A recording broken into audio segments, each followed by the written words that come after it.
Panahon ngayon, isang click lang sa cellphone, darating na kung ano man ang gusto natin.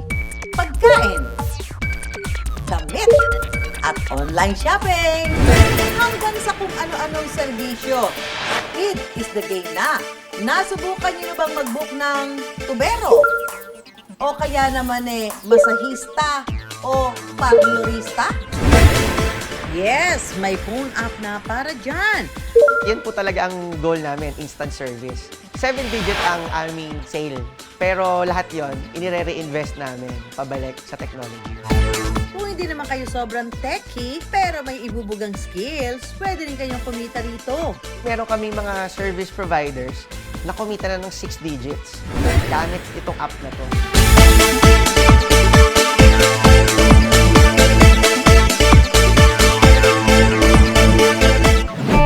Mga kanegosyo, kasama natin ang CEO ng Up Your Servicio na si Gerald. Ayan, o AYS. Ano ba itong AYS? Ang AYS po ay isang app na pwede kang mag-book ng lahat ng klase ng serbisyo na kailangan po ninyo. Nandyan po yung mga massage therapist, aircon cleaning, electricals, nandyan din po yung plumbing. Talaga Opo. ha? Lahat ng Yes. mga pangangailangan sa buhay Opo. ha? Even pet grooming po nandyan. Yung parang mga errands, yung magbabayad ng mga bills, pwede din. Meron din po. Mayroong mga neopreneurs ang AYS na nagsisilbing middleman o tagahanap ng mga service provider. Service providers naman ang tawag sa skilled workers na nagpupunta sa mga bahay-bahay para magbigay ng iba't ibang legit na serbisyo. Kami po ay merong rigorous screening process ng lahat po ng mga service providers. Ibig sabihin po nun, bago ka maging listed sa AYS app mismo, ay dumadaan po sila sa pagpapasa ng requirements. Kasama po doon yung pagpapasa ng police clearance, NBI clearance, proof of profession. And at the same time po, meron pong psychological analysis and interview. Ayan, kasi pwedeng maayos yung kanilang mga clearances, pero baka medyo may problema sa psychology. Si user, actually po, verify natin sila on how apps then verify other people, like yung Face ID, yung Valid ID. Yung mga customers niyo ba, mga client niyo, may insurance sila in case pero hindi ko maganda yung tao. Yes, kami po ang sumasalo ng mga back jump. So, pag nagkaroon po ng problem, meron po tayong dispute resolution na kung saan sisigurado po natin na talagang maaayos. After po ng booking, tumatawag po ang aming customer service para tanungin, kamusta po, ano po nangyari? Ayun, fast o safe naman pala. Masubukan nga yan. Kung katulad ko kayo na gustong magsingit ng mabilisang relaxation, nasubukan nyo na ba ang dry massage? Yan ang ibubuk ko. Pag sinabing dry massage, walang lotion. Walang lotion, Walang oil. Okay na yan. Kamusta po nga? Mayroon po ba kayo masakit sa likod? Wala. Hindi naman kayo high blood? Hindi. Bakit tinatanong kung may high blood or what? Or may masakit? Kasi po, pag high blood po, mataas ang presyon, hindi po tayo magpo-proceed sa massage. Ganon. Yes po. For safety po ng client or ng patient. Sa katunayan po, meron po ako laging dalang pang-BP pagka ako nag-home service. Ganon ba?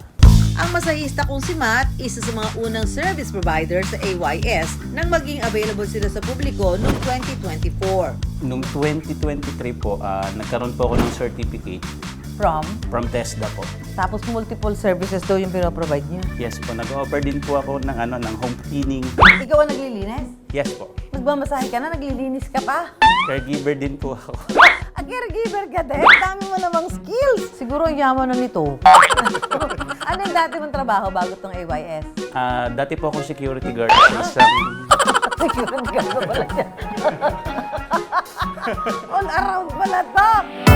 Nagsikap matuto ng bagong skill si Matt para magkaroon ng control sa oras niya. So, kumusta yung kita mo dito? Mas better. Ang dami mas lumawak po. Talaga? Dati ang area ko lang po is Rizal. Ngayon, Metro Umabot Manila? po ako hanggang Metro Manila. Talaga? So, sa isang araw, ilan yung naiiano mong service?